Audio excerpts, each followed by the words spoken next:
Next point किंवा next unit बघणार आहोत आपण, ते म्हणजे linear programming post optimal analysis MBA 202 YC MAU हे जे आहे तर ते ड्युएल प्रॉब्लेम म्हणजे काय. Dual problem is a simple linear programming problem. It is developed using original LPP in a well-defined manner. Original LPP is known as primal problem or simply primal. Primal and dual are very closely related. The optimal solution of one problem provides the optimal solution of the other. Next त्याच्यामध्ये आहे की construction आपण कसं करू शकतो एखाद्या dual प्रॉब्लेमचं, तर ते आहे म्हणजे dual is develop from primal.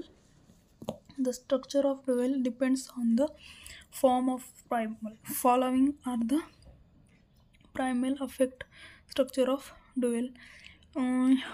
Minimisation or maximization means काय, सेन्स ऑफ ऑप्टिमायझेशन जे आहे तर ते अफेक्ट करतं. Minimisation or मॅक्झिमायझेशन. त्याच्यानंतर जे आहे तर types of constraints, less than or equal to आहे का ग्रेटर दॅन इक्वल टू आहे, आणि orientation of the variables means non negative or unrestricted. मग देन स्टेप्स आहेत. Following steps are use to construct a dual problem.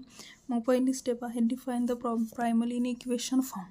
कोणतंही primal असू द्या, कोणतंही इक्वेशन असू द्या, कोणत्याही संख्या असू द्या, त्या आपल्याला इक्वेशन फॉर्ममध्ये डेव्हलप करायचं येत असतील तर आपण ड्युएल प्रॉब्लेमचं कन्स्ट्रक्शन जे आहे तर ते करू शकतो.